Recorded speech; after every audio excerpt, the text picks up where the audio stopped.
Hello friend.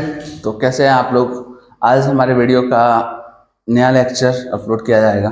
ठीक है, ये वैद्युत क्षेत्र के ऊपर होगा। वैद्युत क्षेत्र क्या होता है, ठीक है, तो आइए जानते हैं वैद्युत क्षेत्र क्या है।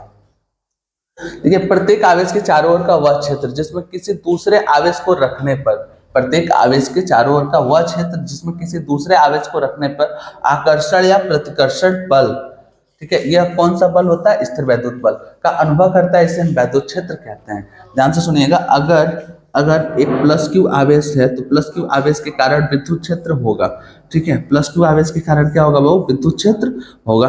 अगर इस विद्युत क्षेत्र में, अगर इस विद्युत क्षेत्र में किसी आवेश को लेके आया जा रहा है, किसी भी छोटे आवेश को अगर प्लस को लेके आया जाएगा तो ये क्या करेगा, प्लस और प्लस एक दूसरे को क्या करेंगे, वो दूर भगाएंगे। ठीक है, एक दूसरे को क्या करेंगे, दूर भगाएंगे।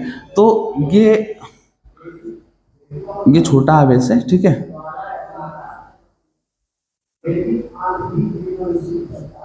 इस पे बल लगाएगा तो ये बल के कारण ये क्या होगा, दूर भगेगा। अगर यही माइनस क्यू आवेश होता, माइनस क्यू आवेश होता तो ये क्या करता है, इसको अट्रैक्ट करता, तो यहाँ से बल रेखा यहाँ की तरफ मुड़ जाती है। ठीक है, और ये इसको क्या कोशिश करता है भाई, खींच ले। ठीक, आ रही है बात समझ में।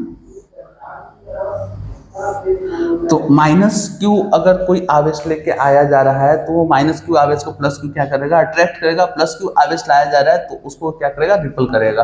ठीक है, ये कहाँ तक होगा, तो बाबू जहां तक वैद्युत क्षेत्र रेखाएं फैले होंगी वहां तक इसका अनुभव किया जा सकता है। और याद रखिएगा, वैद्युत क्षेत्र रेखाएं कहाँ तक फैली होती है, अनंत तक फैली होती है। इनका प्रभाव अनंत तक होता है, कुछ ना कुछ प्रभाव होगा अगर वैद्युत आवेश है। तो वैद्युत आवेश क्या होता है सर, वैद्युत आवेश पदार्थ का गुण होता है। अगर ये पदार्थ का गुण है तो वैद्युत क्षेत्र क्या है सर, तो वैद्युत क्षेत्र, वैद्युत बल रेखाएं सर जहां तक फैली होती हैं वो उनका क्या कहलाता है, वैद्युत क्षेत्र कहलाता है। अगर वहां पे किसी अन्य आवेश को लेके आया जा रहा है तो उस आवेश पे क्या लगता है, बल लगता है, बल का अनुभव करता है।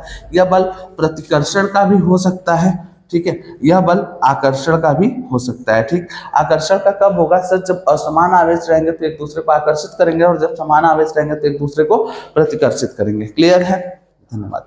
अब एक और चीज, ये असमान वैद्युत क्षेत्र है। अगर समान वैद्युत क्षेत्र होगा तो क्या होगा बाबू, समान वैद्युत क्षेत्र को ऐसे दिखाते हैं, पैरेलल लाइंस के बीच की दूरी हर जगह क्या होती है, समान होती है।